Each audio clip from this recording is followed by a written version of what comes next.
Monday's edition of Game Night here on 97.3 ESPN FM and the 97.3 ESPN mobile app. Of course, it's powered by First Bank of Seattle City. Sixers Game 5 tonight. Also, we are counting down the days to the NFL Draft. Phillies, another losing weekend, so we got a lot to get to here on Game Night on 97.3 ESPN. Eric Edholm, Yahoo Sports, will join us at 6:20. He was able to find some time in his busy schedule to talk some NFL draft with us. So we'll get deeper into the draft, his perspective on the prospects and more as we are counting down the days to draft night, which you can hear right here on 97.3 ESPN FM. Thursday night coverage begins at 7 p.m. Friday night coverage begins at 6 p.m. And Saturday, day 3 of the draft, coverage begins at 12 p.m.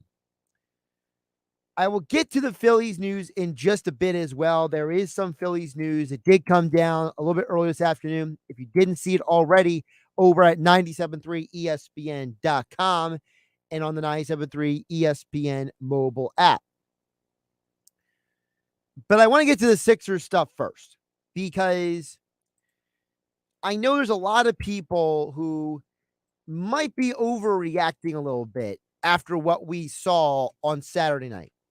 And I'm here to remind you guys that me and everybody who has a rational mind told you guys that the Raptors were very likely going to win one of those games at home. This is the way the playoffs work. Teams typically win a game at home, even if they're the lesser team. We saw the Hawks do it in their series with the Miami Heat. We're seeing it now with the Toronto and the Sixers series. We saw it with the Nuggets-Warriors series. Okay, the Nuggets avoided getting swept. So this is the way the NBA works. Very rarely do you get sweeps. Mike Gill had the stat last week. The last time the 76ers swept a playoff series was the early 1990s with Jim Lynam as the head coach and Charles Barkley in a Sixers uniform. That is how long it's been. Now, I understand that there is how do I put this? There is a emotional reaction right now between the Joel Embiid news and the situation with this. I fully anticipate that tonight the Sixers will win this game. If they don't win this game tonight, then we can panic, then we can freak out, then we can stress out. But I have all intentions of knowing this team is going to win tonight because 1, they're back at home. 2, Joel Embiid is angry. And 3, there's no Fred VanVleet. I think those 3 factors are going to have a huge part of why this team will not win the Raptors in Philadelphia. First of all, VanVleet not being out there is a huge loss for them. He is a huge part of this team's offense. Secondly, without VanVleet out there, they lose depth in the backcourt. You're running out of bodies, right? Quality bodies out there. I still don't think Scotty Barnes is fully healthy out there. I think that is an issue. And I think that when you look at the Sixers, I think that they realized that they probably should have lost the game 3.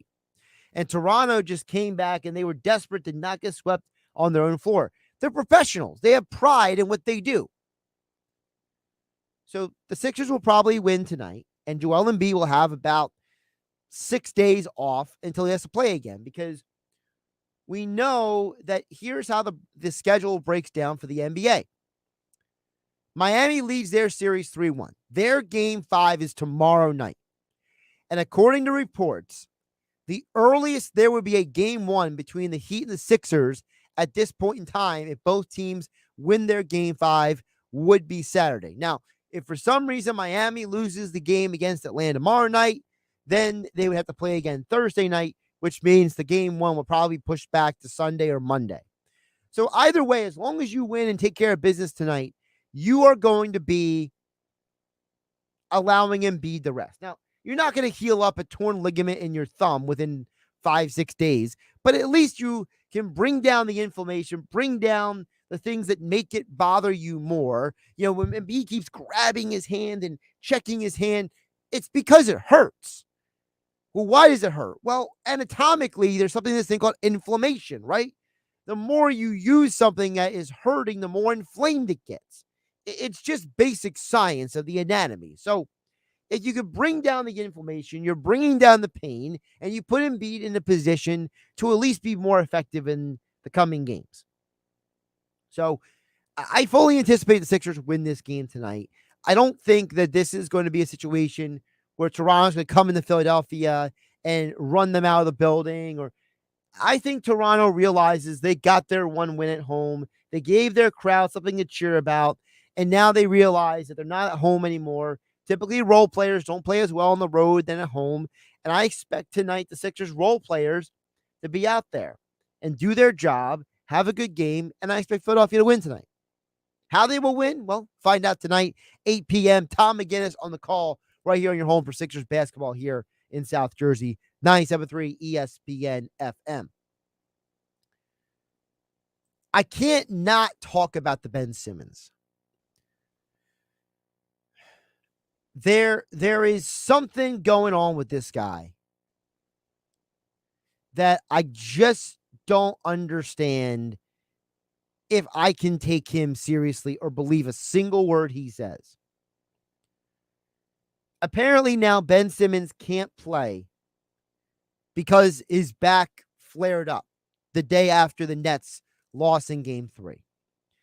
And then reports come out today that apparently his back and his mental health are not on the same level for him to return.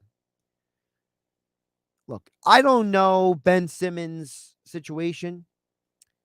I am not in his personal life. I don't know him enough to be sympathetic or empathetic or anything to what he says or does.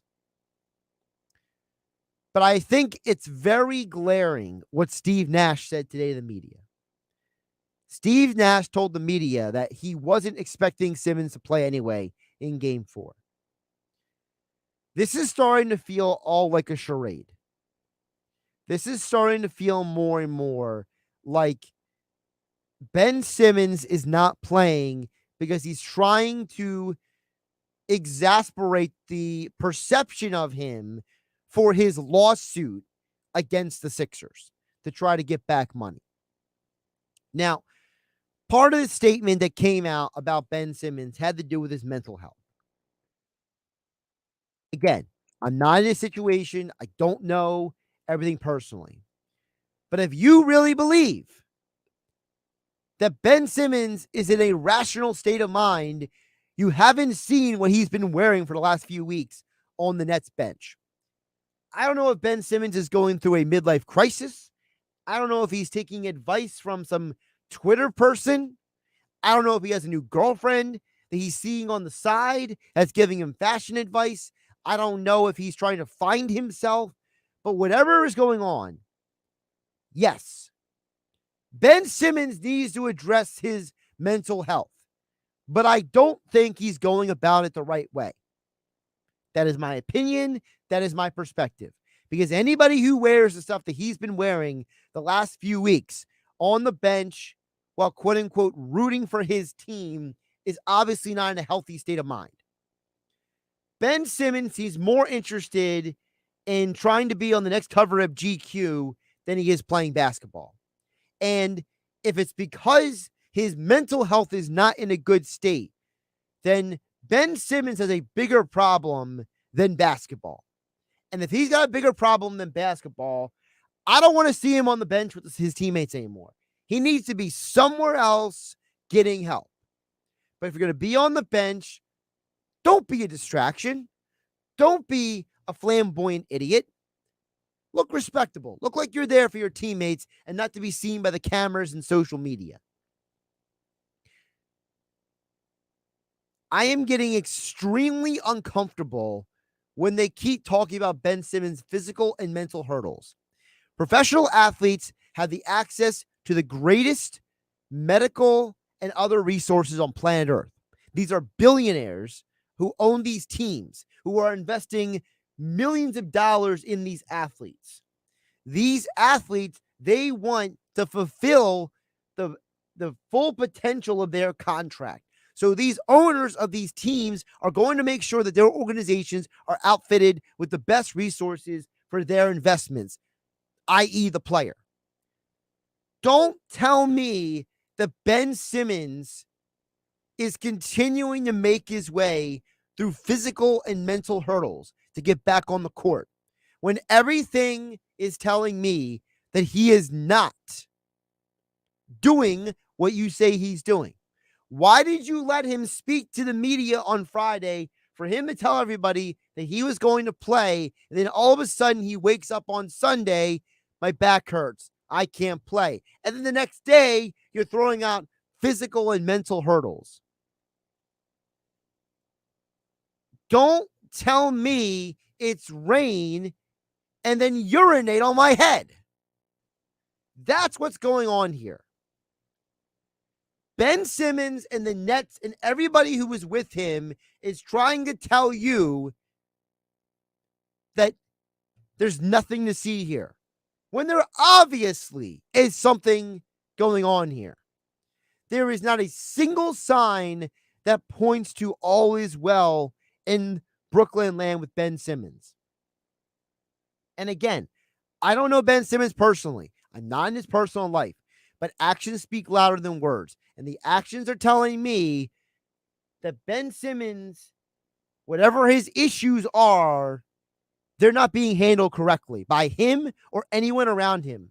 This young man is being enabled by people who would rather him keep lying to everybody than tell the truth. At no point in time in that press conference on Friday did Ben Simmons address any of these mental health hurdles. At no point has Ben Simmons been upfront about what he's going through. When every single other athlete who has dealt with mental health issues, from Kevin Love with the Cavs to Simone Biles, the United States gymnast, who, by the way, Simone is younger than Ben Simmons, and she's obviously more mature than he is.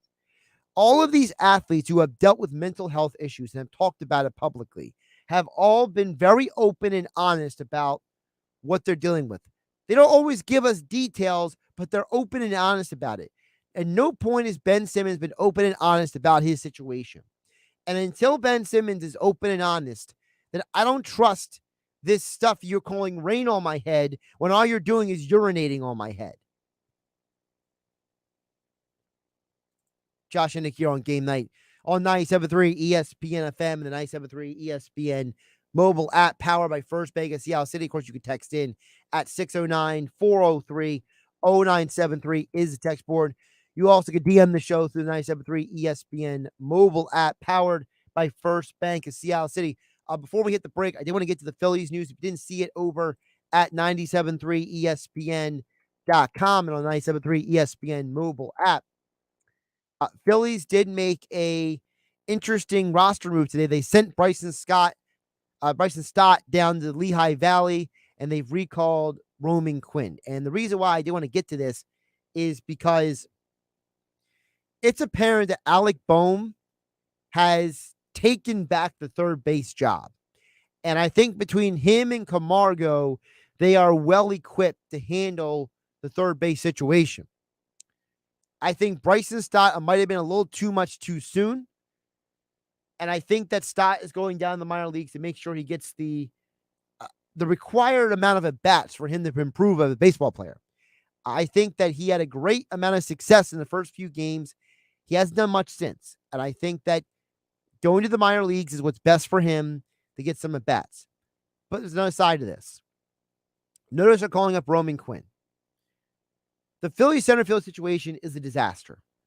And not that Roman Quinn is the answer, but Quinn is certainly a guy that you have to think is a more reliable option in center field at this point than Matt Vierling. And that's not saying much because Roman Quinn can't stay healthy. So hopefully between Quinn and Herrera, they can hold down the center field situation. And then if Moniak comes back and maybe lights it up in the minor leagues like he was in spring training, maybe you throw him into the mix as well. But I'm all for getting Vierling out of the mix. I think that last year was a completely too small sample size for this team. I think that you saw a very small sample size of success with Vierling last year, and I hate the fact that the Phillies try to project that into this year because obviously it was very incorrect, and now you're still scrambling with center field, and now you're pretty much back to where you were last year, okay? Remember, the last few years, it's been Quinn and Herrera in some form or another in center field with Adam Hazley, who they traded away. Now you're hoping that Moniak might come back at some point and be a part of that situation. By the way, you can hear more Phillies next weekend on Sunday Night Baseball, Phillies and Mets, right here on 97.3 ESPN. If you missed Mike Gill's conversation with Doug Glanville, you go check it out over on our YouTube channel at 97.3 ESPN. All right, coming up on the other side, NFL draft talk with Eric Edholm of Yahoo Sports, his perspective on the prospects, the Eagles' 2 draft selections in the first round, and more. Coming up next with me, Josh Hennick, here on Game Night on 97.3 ESPN FM. It's Sixers playoff basketball tonight on 97.3 ESPN with the voice of the 76ers, Tom McInnes, calling all the play-by-play action. Joel, he fakes and now shoots a fadeaway 3. It's good! A remarkable triple! It's Sixers Raptors Game 5. Coverage begins at 8 p.m. Philadelphia 76ers playoff basketball on your radio home of the Sixers in South Jersey. 97.3 ESPN. You have the choice, whether it's going out to dinner or ordering takeout at a local restaurant or buying that new outfit from a local boutique. Those choices help to put money back into your community. And Town Square Media South Jersey puts a spotlight on local businesses. Made Anew Home Remodeling. Make your dreams a reality. MadeAnewHomeRemodeling.com. Dr. Lyle M. Back for everything skincare to cosmetic surgery. Go to ILoveLyleBack.com. Comfort Now by Bob McAllister. Improve the comfort in your home. Call 609-400-1005 and ask about discounts, rebates, and incentives. Online, IWantComfortNow.com. Maurice Piers. For tickets and passes, visit MauricePiers.com. East Coast Roofing, Siding, and Windows serves all of South Jersey. If you call, they'll show up. Call East Coast today at 609-646-1444. Online at eastcoastroofing.com. Thank you for supporting your local businesses from Town Square Media, South Jersey. Hey, is this line secure? Franco's cybersecurity firm secured a contract, and that's all we're allowed to say. We have a green light on hiring. He needs web security professionals with a military background. 3 teams of 4, 24-hour rotations, but Protocol Zulu is on a need-to-know basis. Indeed can help him hire great people fast. I need Indeed. Indeed you do. You can schedule and conduct virtual interviews right from the Indeed dashboard, so you can stay organized and connected all the way to the hire. Visit Indeed.com/credit and get $75 towards your first sponsored job. Terms and conditions apply. The NBA playoffs are here, and PropSwap is where real sports bettors find the best odds and turn the hardwood into hard cash. PropSwap is the only app that allows you to pick your favorite teams now and then sell your bet whenever you want. And the best part, it's all from your phone. You never even need to touch the ticket. We all make sports bets to make money, and many prop swappers make thousands of dollars in just a month from buying and selling bets. So, what are you waiting for? Let's get started today by downloading the PropSwap app. 5G is here, but the big carriers want you to sign a pricey long-term contract to get access. Well, not anymore, because Straight Talk Wireless has rolled out 5G coverage nationwide with deals like our Silver Unlimited plan for just $45 a month and no contract. And get a Samsung Galaxy A32 5G for $249, all on America's best networks. 5G coverage, 5G phones, less money. Straight Talk Wireless. No contract, no compromise. 5G capable device required. Actual availability, coverage, and speed may vary. See terms and conditions at straighttalk.com. Are you tired of bar hopping aimlessly to find the perfect beer? Good news! Your hopping days are over. Head over to Slack Tide Brewery in Cape May Courthouse. We've created a diverse and high-quality line of beers made with locally sourced, all-natural ingredients. From our Angry Osprey IPA to our Strawberry Mango Haywire Twist, our selection of brews will be just what you're looking for. Plus, our tap room is always a good time where you'll feel right at home. Slack Tide Brewery in Cape May Courthouse reminds you to always drink responsibly. You're the one who protects the flock, and that requires an eye for detail. Because when safety and well-being are on the line, it's the details that can save lives. Even when no one else is watching, you see everything. Grainger gets you, and we're here for you, and all the ones who get it done with a wide range of safety products and solutions, plus board-certified safety consultants here to answer your questions. Call, click Grainger.com, or just stop by. Granger, for the ones who get it done.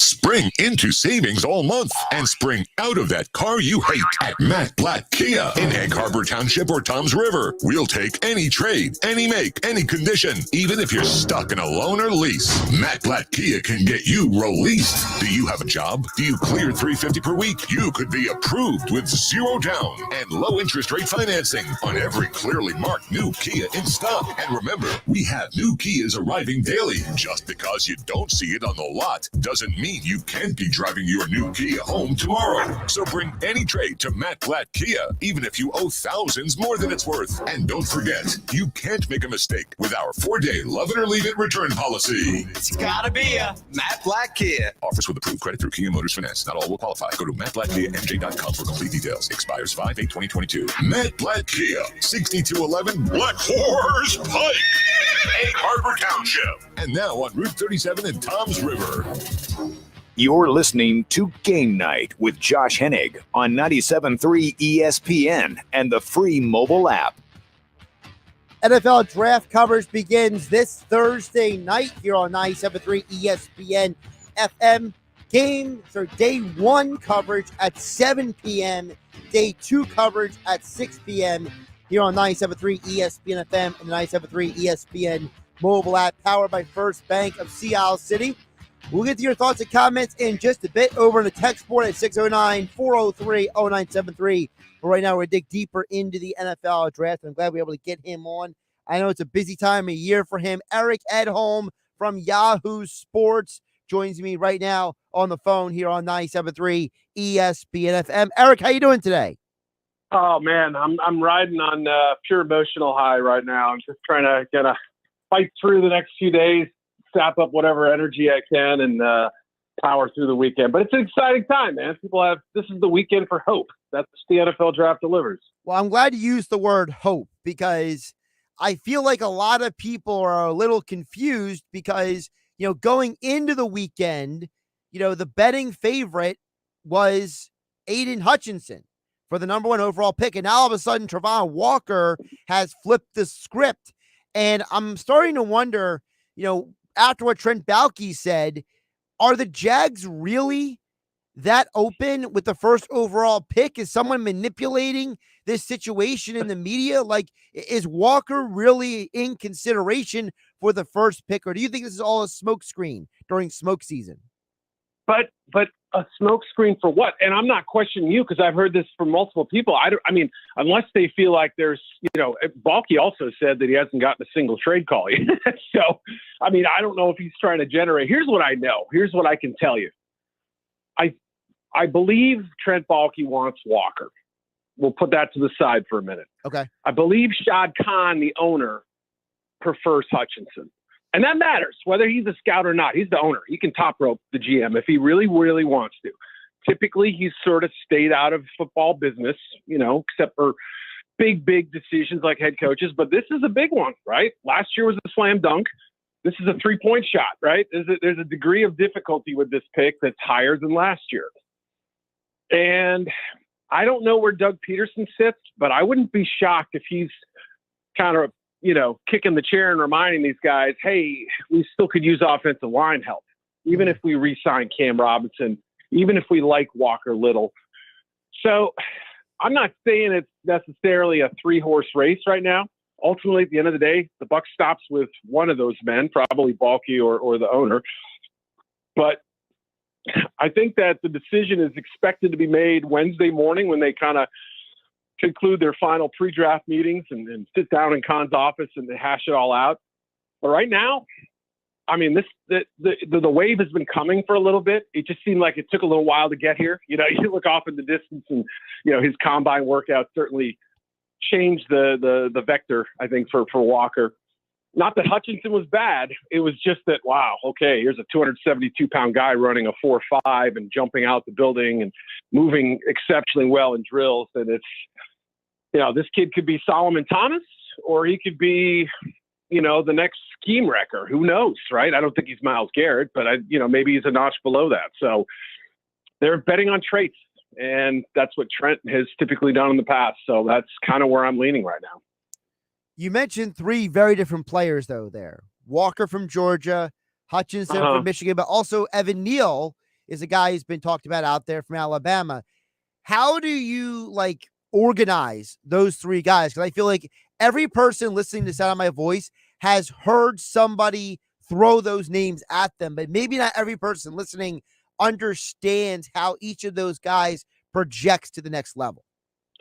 Yeah, I mean, I see Aiden Hutchinson as, like a 10-year pro minimum. I think he's going to have Chris Long's career. Long was a sack guy early in his career, ended up becoming kind of a rotational guy, but would play 30, 35, 40 snaps a game his final couple of years, added to a winning culture in Philly, in New England, was a roundly respected guy. That's kind of who Hutchinson is. I mean, his character is A+. I mean, I haven't heard a bad word about the kid. One guy said maybe don't podcast so much, but other than that, they love him, right? His production last year was insane. It was really good on a per game basis prior to that. I would have put him in the first round had he not gotten hurt in 2020. So, there's just a lot of belief that he's a very good player. Is he ever going to be Nick Bosa? Probably not, in my opinion. But he's a good run defender. He pursues well. The thing with Walker is he's a bigger frame guy.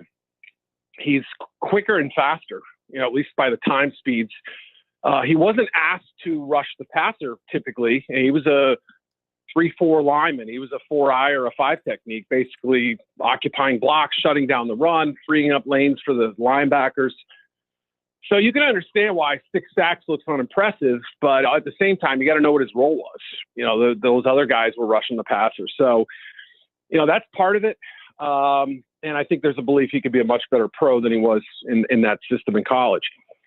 The other, Evan Neal, boy, there was one name last summer around this time when I just started kind of making calls. Hey, who are the top guys? That was the name that was brought up the most. Scouts have known about him for a long time. Big, absurdly athletic. You've seen the 60-inch box jumps or whatever he's done. I mean, he's a freak, but I don't know if there's been a little bit of, Neal fatigue or something, but feels like there's been a little bit of a sense that, some of the luster has been taken off his stock, but still, I think he projects as a starting guard or tackle day one, and then he's played 4 positions and has done well at them. When you look at this draft class, one of the guys who was extremely hyped and talked about before we ever got to this past season was Kayvon Thibodeaux. He was a guy that a lot of people assumed was going to be the guy. Now, I love Thibodeaux, but I understand that some teams, maybe they're concerned about the whole, does Thibodeaux love football or does he love what football does with his bank account kind of thing? What is your perspective on Kayvon Thibodeaux? I think he's a really good talent. I really do. And he plays hard. I mean, I think that there's this notion of, he mails it in and he doesn't give good effort. He's got bad work ethic. I don't think those are correct. I think he needs, lower leg development, things like he can spend more time in the weight room and get some of that lower body strength going. There were probably some plays he could have given a little bit better effort on, but Julius Peppers was his effort was questioned at times, and I don't think this is as big an issue for him. So, you have to weigh all these factors. I think the biggest thing is he turned some people off at the combine with his interviews. It felt like the Kayvon Thibodeaux show. Like he came in, these meetings are 20 minutes. By the time you get finished shaking, execs' hands and sitting down and grabbing your water, it's like 18 minutes. And they said, it felt like a routine. Like the teams I talked to who had him in combine meetings sort of were almost looking around at each other like, what is this? Is this like a magic show? He just kept performing and highly arrogant and all these things. But, some teams don't mind that. They'll sit there and say, I kind of like that a kid has some edge. I kind of like that a kid believes in himself the way he does. And, oh, by the way, the talent backs it up. So the one concerning quote from his media session in Indy got back to some teams, and it was the answer to the question of, tape study. He said, I'm an analytical guy. I'm paraphrasing here. But I study my own game extremely well, and no coach could tell me what I don't already know about myself. I mean, I know what he was trying to say, that he puts in the time and really picks, he's a tough critic on himself, that sort of thing. but it came off poorly. And when teams caught wind of it, they're like, what in the world? You know? Like, who's coaching this guy up, right? So I think his stock kind of cooled a little bit because of that.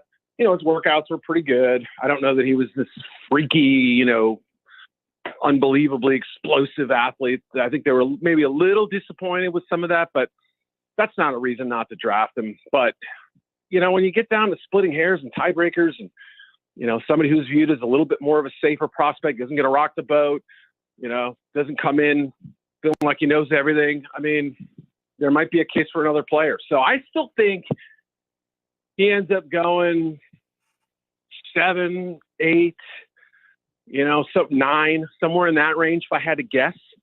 But it's hard to know what a first-year GM and Joe Shane will do, or it's hard to know how I don't think the Jets are taking him. Carolina's not taking him. I don't think Houston's taking him. You know, you start doing it that way and you think about, you know, half the teams in the top 10 may not grab him. So that kind of limits the number of spots. Eric Edholm from Yahoo Sports joining us right now here on Game Night on 97.3 ESPN FM and 97.3 ESPN mobile app powered by First Bank of Seattle. So you can follow Eric on Twitter at Eric_Edholm. Check all of his coverage of the NFL and the NFL draft over with Yahoo Sports.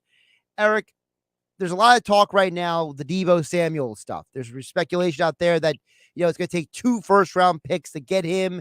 I always assumed all along it would take at least 1 first-round pick to get him. So I want to ask you in this vein, Deebo Samuel, how does he stack up to the guys who are available in this draft? Is he on the level? Is he better? Is he similar? How do you put him? Because obviously if you're trading a first-round pick, you're saying almost, I'd rather have Deebo than one of these guys in this draft. That's true. I think you probably would. If healthy, Deebo Samuel is probably better right now than any receiver that's available in this draft. There is no Jamar Chase this year. There isn't. Jameson Williams might be the closest thing to a game changer, you know, in that Tyreek Hill type of role, but he's got a torn ACL and is going to miss some portion of time here. So the question you have to ask yourself, if you're one of those receiver needy teams, is, do I want Deebo Samuel at, you know, $20+ million per year? Can we afford it? That would also come with it. Or do I want 85 or 90% of the player in a Drake London or a Garrett Wilson or whoever, right? One of the other receivers in round 1 at 25% of the cost. I mean, that really is going to end up being the decision. I don't think any of them right now are better, but from a cost saving standpoint, if you are flush against the cap, if you only have your rookie salary pool available, that decision becomes a lot easier, especially at the cost of not only paying him, but also giving up the draft pick capital. They're not getting 2 firsts. I don't care. I mean, maybe, you know, the Chiefs could say, we'll give you 2 firsts. You give us Deebo and a later pick back or something. I mean, maybe, but like the Jets 4 and 10, no way.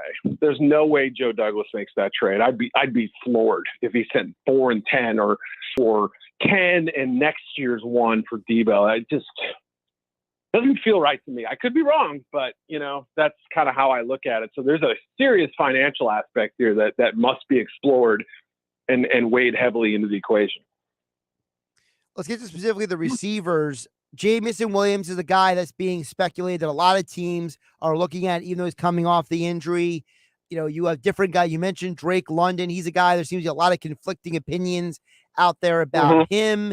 Treylon Burks is a guy in our area is looked at because we know that the Eagles wide receiver coach, Aaron Moorhead, ran his draft day pro day workout. So, you know, how do you quantify these receivers? Because for Eagle fans, for example, they'll be like, well, they got Devonta Smith right, but they didn't get Jalen Reagor right. J.J. Arcega-Whiteside is being turned into a tight end. And a few years ago before that, they drafted Nelson Aguilar, and he's from the Pac-12. So there's a lot of consternation about Eagle fans when it comes to these receiver prospects.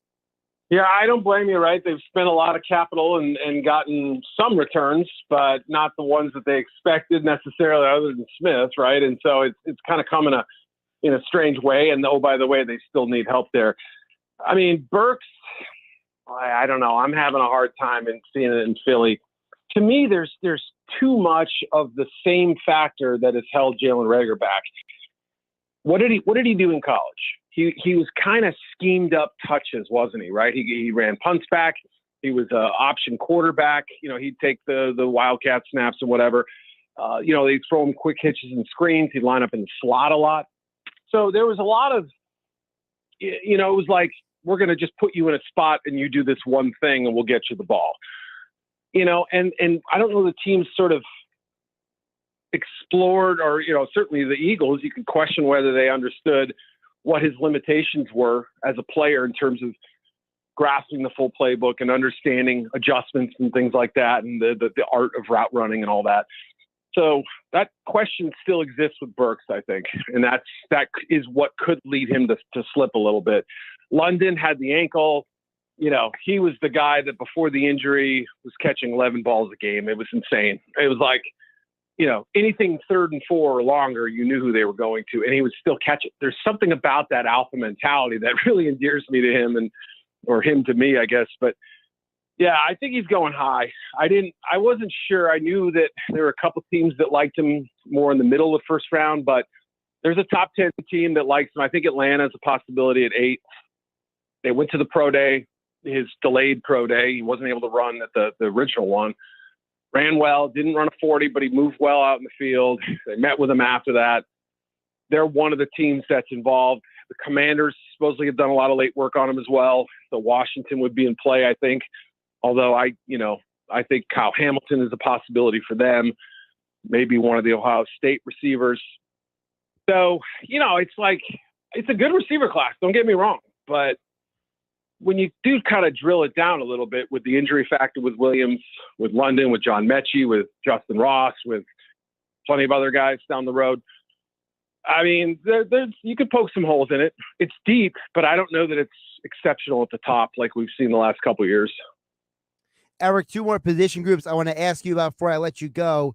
I want to ask you about corner first, though, because most people out there have heard or seen Ahmad Sauce Gardner at this point. They all love him. He got the great name. He had the great reputation at Cincinnati.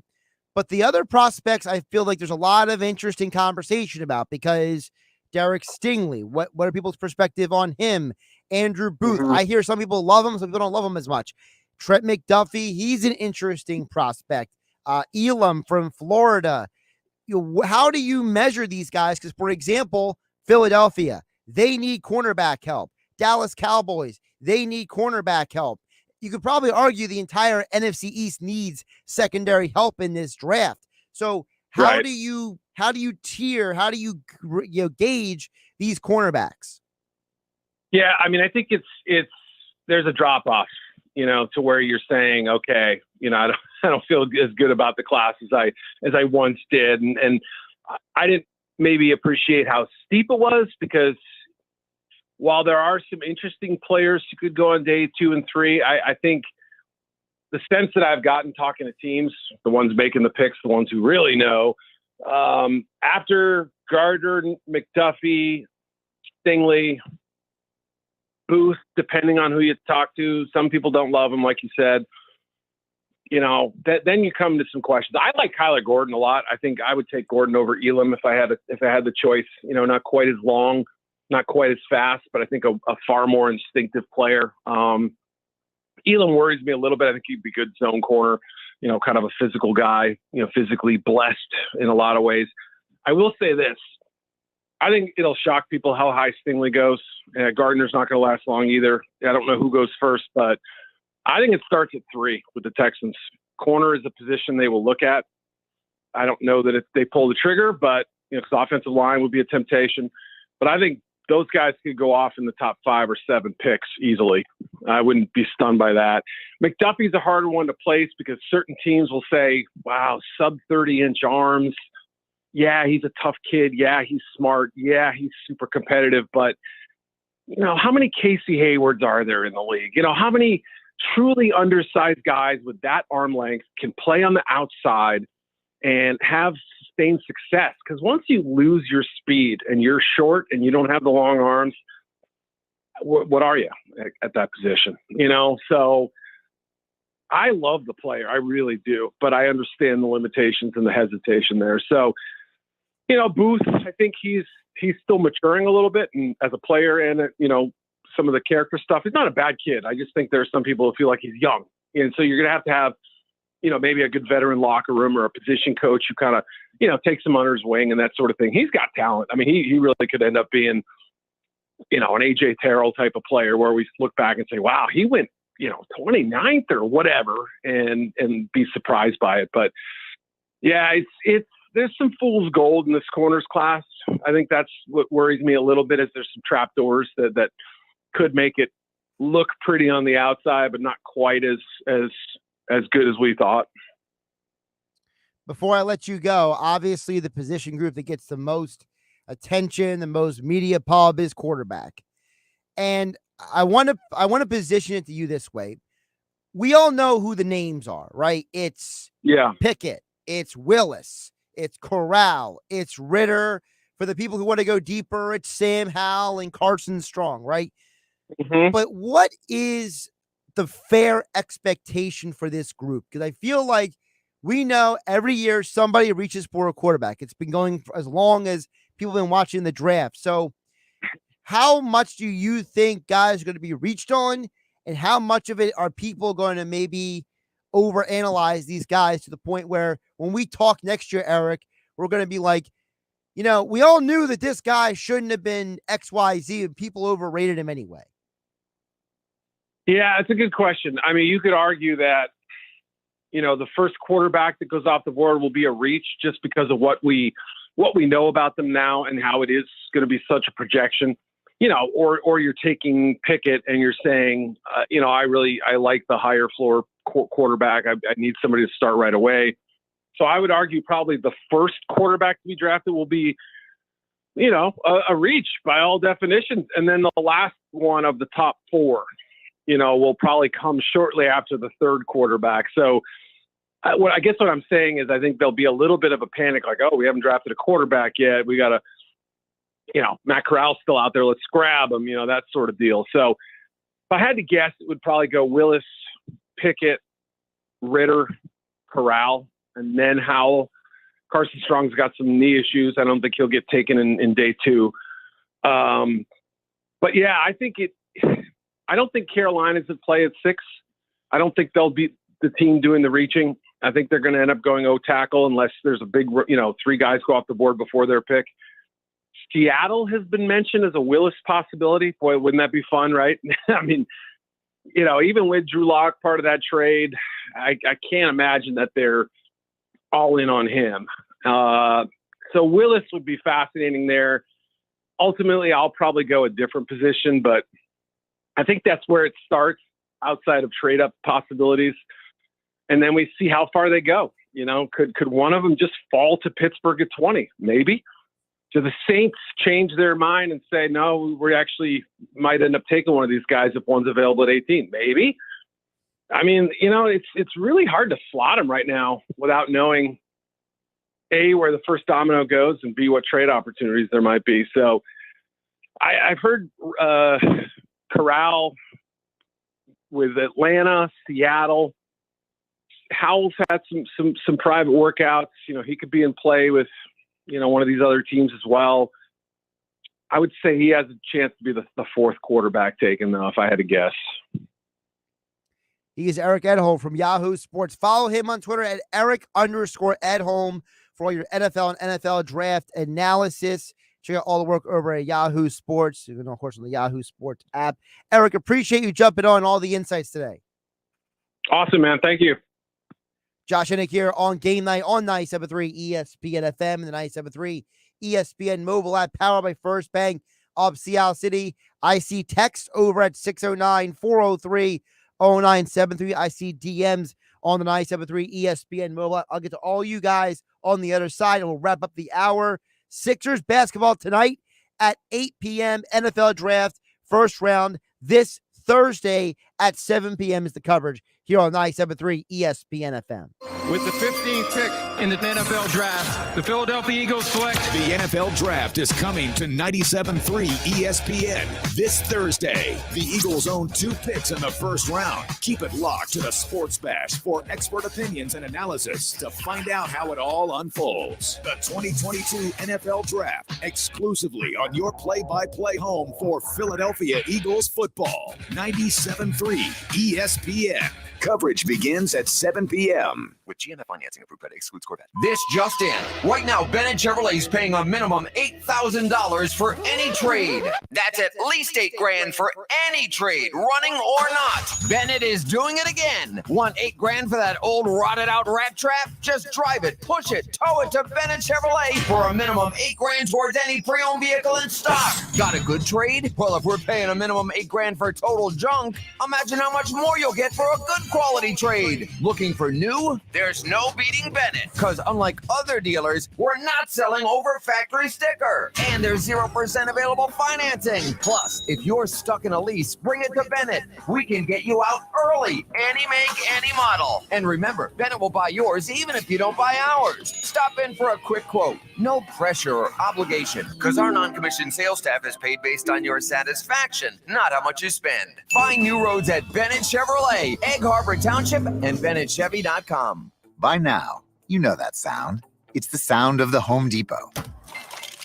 But what about those sounds? Those are the sounds of Bosch's Quick Ice Pro, the industry's fastest refrigerator ice maker and bottle fill technology for hands-free, customizable water options, making this the sound of savings on top brand appliances. The Home Depot, how doers get more done. Save on Bosch refrigeration now with spring appliance savings at the Home Depot. Valid April 21st to May 11th, U.S. only. Gas range extra while supplies last. See store for details. Are you tired of bar hopping aimlessly to find the perfect beer? Good news! Your hopping days are over. Head over to Slack Tide Brewery in Cape May Courthouse.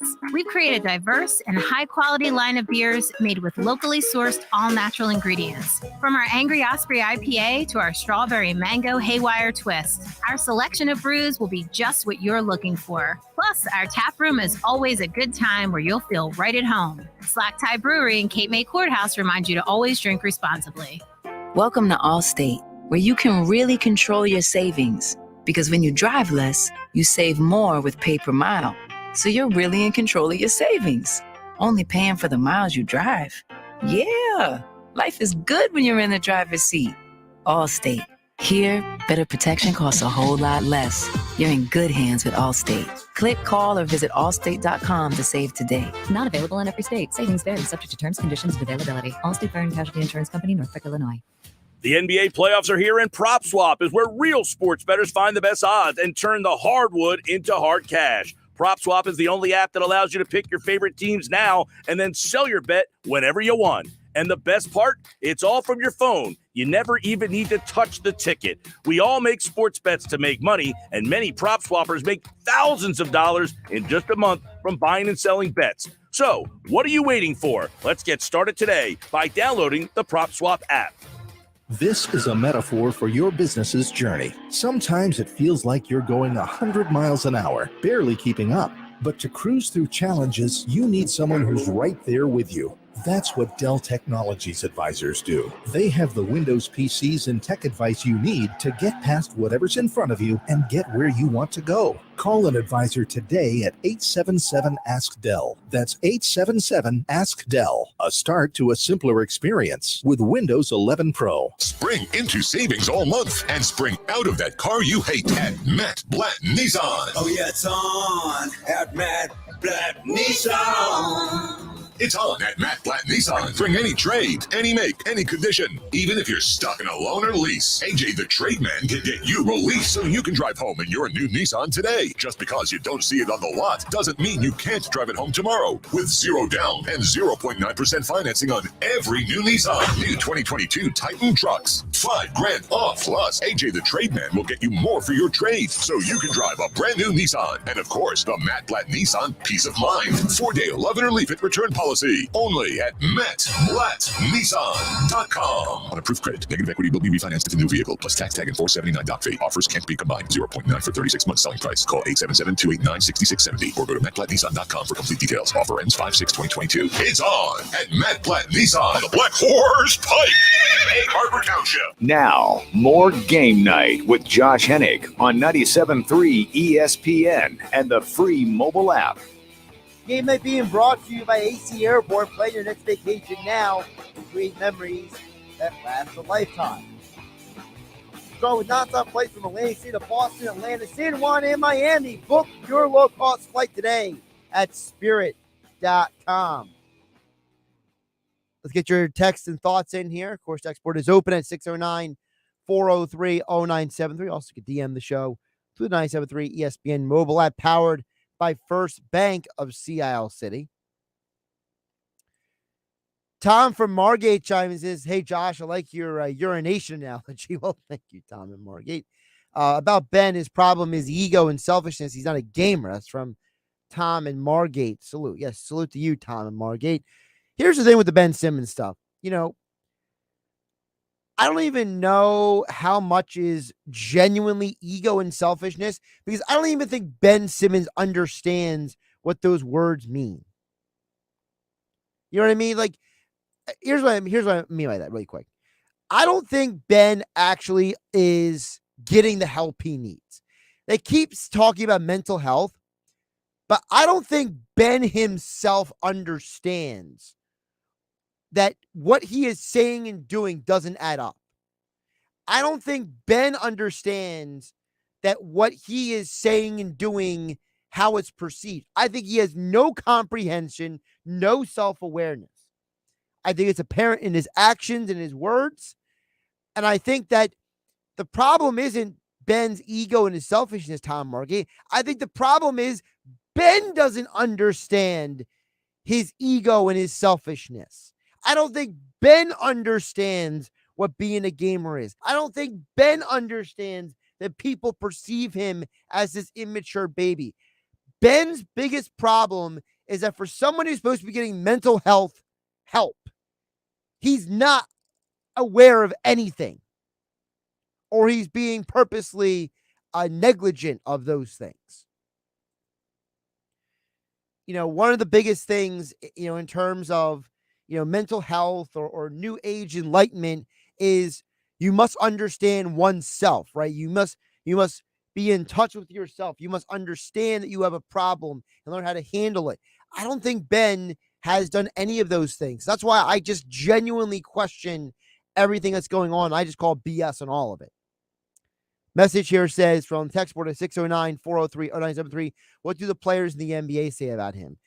The problem with Ben Simmons is I don't think anyone is actually being honest about him. I think half the league is lying through their teeth about Ben Simmons. So I can't even answer that properly because I think half the league is just lying to us altogether, honestly. Dan EHT chimes in and says if Kevin Thibodeau is projected to be at 9 or 10 potentially, should the Eagles try out the trade to get him? Well, here's the problem, Dan EHT. You know, at 9 and 10, you're talking about the Falcons and you're talking about the Jets. And I would assume that the Jets and the Falcons would prefer to keep Thibodeau for themselves than trade him away, trade that pick away, unless they're getting a crazy haul for him. And as I've said before, if I'm the Eagles, I'm not trading a haul to move up in the draft. I've already gotten my picks. So unless I'm going to get something that is going to blow me away in return for giving up, I have 4 first-round picks, 2 this year, 2 next year. Why would I sacrifice all those draft assets if I don't have to? Do I think Thibodeau is a great prospect? Yes, I do. But do I think the Eagles are willing to give up a ton to go get him? I just don't know. That's a possibility, because if they were, they would have already traded up already. To me, I think Howie Roseman is waiting to see what the best possible deal is he can get. Because that's who he is. Howie is a dealer and a wheeler. I think he is somebody who's not going to spin the wheel on another deal unless he can guarantee he's getting something specifically of value in return. You know, the Saints overpaid to make the trade with the Eagles. I think Howie wants to see can he get anybody else to be desperate. All right, thanks everybody for the messages coming in. You can follow me on Twitter at Josh Hennick. I'll be back in here tomorrow at 6 p.m. following the Sports Bash with Mike Yell on 97.3 ESPN. Thanks to Eric Edholm from Yahoo Sports for joining us to talk more NFL draft. We'll talk more Sixers and draft tomorrow. Sixers tonight, 8 p.m. is the coverage. Tom McGinnis on the call right here on 97.3 ESPN FM. Have a great night, everybody. The 2022 Philly season is here, and the Sports Bash has you covered with the best Phillies coverage in South Jersey on 97.3 ESPN Radio, on the 97.3 ESPN free mobile app, and online at 97.3ESPN.com. The Sports Bash with Mike Gill talks Phillies baseball all season long. Swing and a ground ball up the middle, smothered on the backhand. Segura from a knee throws him out. Great play up the middle, Gene Segura, and he stole a hit. Can the Phillies make it back to the MLB playoffs for the first time since 2011? Listen all season long for the best Phillies coverage in South Jersey to find out. And it's right here on the Sports Bash with Mike Gill on 97.3 ESPN and the 97.3 ESPN free mobile app.